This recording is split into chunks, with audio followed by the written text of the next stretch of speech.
औज़ु बिल्लाहि मिनश शैतानिर रजीम बिस्मिल्लाहिर्रहमानिर्रहीम। Aqsa Islamic education के मुअज़्ज़ज़ सामईन व नाज़रीन और उम्मत मुहम्मदिया की मुक़द्दस माँ बहनों, अस्सलामु अलैकुम व रहमतुल्लाहि व बरकातुहू। उम्मीद करती हूँ आप जहाँ भी होंगे अल्लाह के फज़्ल व करम से खैर व आफियत से होंगे और दुआ गो हूँ कि अल्लाह पाक आपको हमेशा सेहत और सलामती के साथ प्यार और मोहब्बत वाली, खुशियों वाली, इत्तफाक और इत्तेहाद वाली जिंदगी अता फरमाए, आपको कभी किसी का मुख्ताज ना बनाए, आमीन। सामाईन, आज मैं आपके साथ रमजानुल मुबारक के दूसरे अशरे का वजीफा शेयर करूंगी जो कि बहुत ही मुजर्रिब और आसान है। जैसा कि आप सब जानते हैं कि माह रमजान का पहला अशरा अपनी रहमतों और बरकतों के साथ गुजर चुका है और रमजान का दूसरा जो अशरा है वो मगफिरत का अशरा है, वो शुरू होने वाला है। तो आप इस अमल को, इस वजीफे को रमजान के दूसरे अशरे में पढ़ सकते हैं, यानी दूसरे अशरे में आप रोजाना इस अमल को, इस वजीफे को पढ़ सकते हैं। तो आपने इस अशरे में अपने गुनाहों से तौबा करनी है, अपनी बख्शिश मांगनी है, अल्लाह से जन्नत का सवाल करना है, जहन्नुम से आजादी मांगनी है, जहन्नुम से पनाह मांगनी है, अल्लाह तुबारक व तआला से दुआ करनी है कि मौला हमारी आखिरत को बेहतर बना, हमें दुनिया और आखिरत की नेमतों से मालामाल कर दे और मौला हमारे तमाम कबीरा सगीरा गुनाहों को मुआफ फरमा और हमारी बख्शिश कर दे, हमारी मगफिरत फरमा। इस तरह आपने अपने लफ्जों में अल्लाह से दुआ करनी है। रमजान का जो दूसरा अशरा है वो मगफिरत का अशरा है, बख्शिश का अशरा है। अल्लाह तुबारक व तआला कहता है कि मैं बहाने ढूंढता हूँ कि मेरा बंदा मुझसे बख्शिश तलब करे तो मैं उसे बख्श दूं,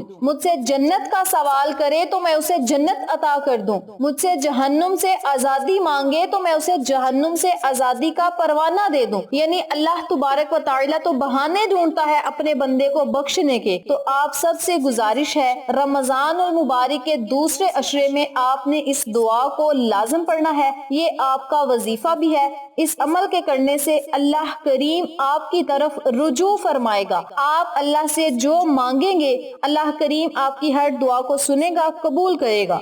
आज मैं आपको जो अमल बताऊंगी, इस अमल को आपने रमजान के पूरे अशरे में जब दिल चाहे आप पूरे दिन में किसी भी टाइम, किसी भी वक्त, किसी भी नमाज के बाद कर सकते हैं। बेहतर ये है कि आप नमाज तहज्जुद अदा किया करें, चाहे नमाज तहज्जुद के 4 नवाफिल पढ़ लें, 8 नवाफिल पढ़ लें या 6 नवाफिल पढ़ लें, ये आपकी अपनी मर्जी है। आप जितने नवाफिल पढ़ना चाहते हैं नमाज तहज्जुद के नवाफिल पढ़ें और उसके बाद 100 मरतबा सुबह आपने इन कलमात की तस्बीह पढ़नी है जो अब मैं आपको बताने लगी हूँ, और 1 मरतबा आपने इन कलमात को शाम को पढ़ना है और अल्लाह से अपने लिए, तमाम उम्मत मुसलमा के लिए, तमाम उम्मत मुहम्मदिया के लिए दुआ करनी है। इंशाअल्लाह अल्लाह करीम आपकी हर दुआ को सुनेगा, कबूल करेगा और आप पर अपनी रहमत भरी नजरे करम जमाए रखेगा। तो वक्त की नजाकत को मद्देनजर रखते हुए हम अपने मकसद की तरफ चलते हैं। वजीफा जिक्र करने से पहले मेरी आपसे गुजारिश है कि वीडियो को आखिर तक जरूर देखिएगा और जिन लोगों ने अभी तक मेरे चैनल अक्सा इस्लामिक एजुकेशन को सब्सक्राइब नहीं किया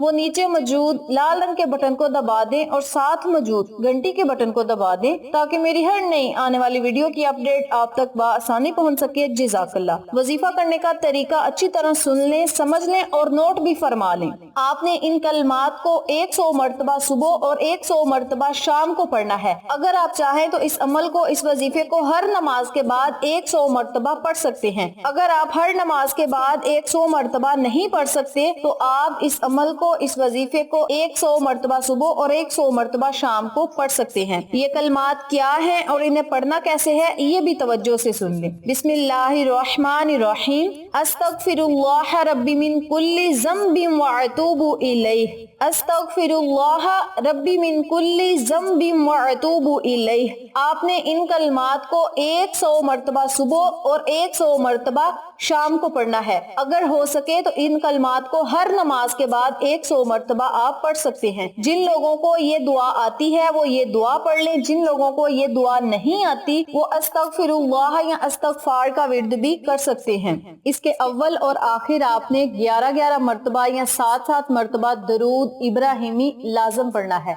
दरूद पाक आप रमजानुल मुबारक में वैसे भी चलते फिरते, उठते बैठते पढ़ लिया करें। अगर आपको दरूद इब्राहिमी ابراہیمی پڑھنا مشکل لگتا ہے یا آپ کو کہیں غلطی بار بار پڑھنے سے لگ جاتی ہے تو آپ کوئی چھوٹا درود پاک بھی پڑھ سکتے ہیں صلی اللہ علیہ وسلم۔ اس کے علاوہ کوئی بھی چھوٹا سا درود پاک پڑھ سکتے ہیں۔ استغفر اللہ پڑھنے کی اتنی زیادہ فضیلت ہے۔ رمضان کا جو دوسرا عشرہ ہے گناہوں سے توبہ کرنے کا عشرہ ہے، تو آپ نے اس عشرے میں اپنی مغفرت اللہ سے طلب کرنی ہے، گناہوں سے توبہ کرنی ہے۔ اللہ تعالیٰ کی اپنے بندوں کے لیے نعمتوں اور انعامات کا شمار ممکن نہیں، لیکن اللہ کی ان نعمتوں میں رمضان المبارک کو ایک منفرد حیثیت حاصل ہے۔ رسول پاک صلی اللہ علیہ وآلہ وسلم کو اس مہینے کا انتظار رہتا تھا اور اس کا شوق سے استقبال کرتے تھے۔ پہلا عشرہ یعنی عشرہ رحمت اختتام پذیر ہوا اور دوسرا عشرہ یعنی عشرہ مغفرت کا آغاز ہو چکا ہے۔ رمضان المبارک اللہ تعالیٰ کی رحمت و بخشش اور مغفرت کا مہینہ ہے۔ وہ لوگ خوش قسمت ہیں جنہوں نے اس مبارک اور مقدس مہینے میں روزے رکھے اور عبادت کے ذریعے اپنے رب کو راضی کیا، اپنے اللہ کی خوشنودی حاصل کی، نبی پر درود بھیجا۔ یہ وہ مبارک مہینہ ہے جس میں اللہ تعالیٰ نفل کا ثواب فرضوں کے برابر اور فرضوں کا ثواب 70 گنا بڑھا دیتا ہے۔ اتنی زیادہ فضیلت والا یہ مہینہ ہے، برکتوں والا مہینہ ہے۔ آپ اس مہینے کی قدر کریں، روزے رکھیں، نمازیں ادا کریں، نوافل پڑھیں اور توبہ استغفار کا ورد جتنا ہو سکے دوسرے عشرے میں کرنا ہے۔ روزہ ایسی عبادت ہے کہ نبی کریم صلی اللہ علیہ وآلہ وسلم کے ارشاد کے مطابق زندگی کے تمام مراحل میں کارآمد ثابت ہوتا ہے۔ رمضان کا دوسرا عشرہ مغفرت کا ہے جو زندگی کے دوسرے مراحل کے لیے کارآمد ہے، یعنی آخرت کی جو زندگی ہے اس کو آپ بہتر بنا سکتے ہیں۔ اپنی آخرت کو بہتر بنانے کا یہ ہمارے پاس موقع ہے۔ جب ہم اس دنیا سے چلے جائیں گے تو ہم یہی خواہش کریں گے کہ کاش ہم دنیا میں جائیں اور عبادت کریں، تو ہم سب کو اپنی آخرت کو بہتر بنانے کا موقع ملا ہے۔ ہو سکتا ہے یہ موقع ہماری زندگی میں پھر آئے یا نہ آئے، رمضان المبارک کا مہینہ دیکھنا ہمیں پھر نصیب ہو یا نہ ہو۔ اس لیے آپ سب سے گزارش ہے، میں اپنے تمام ویور سے گزارش کرتی ہوں کہ رمضان کے دوسرے عشرے میں اللہ کی خوب عبادت کریں، اپنے کاموں کو مختصر کر لیں، اللہ کی عبادت میں یاد الہی میں زیادہ وقت صرف کریں، اللہ سے رو رو کر اپنے گناہوں کی معافی طلب کریں۔ جب آپ گناہوں سے پاک ہو جائیں گے تو اللہ کریم آپ کو دنیا اور آخرت کی نعمتوں سے مالا مال کرے گا۔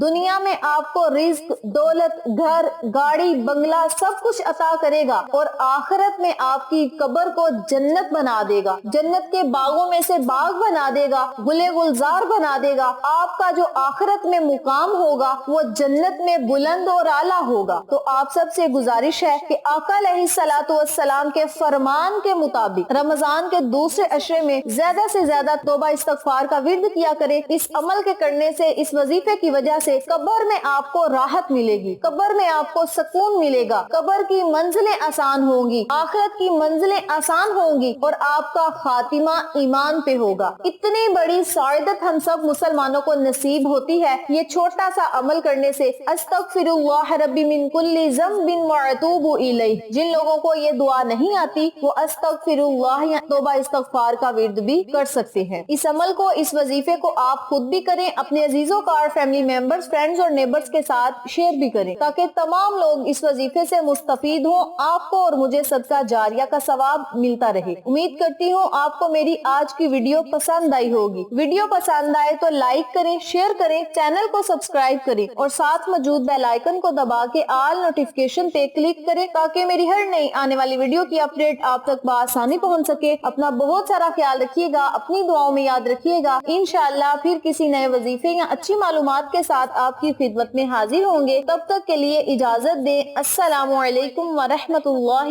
وبرکاتہ۔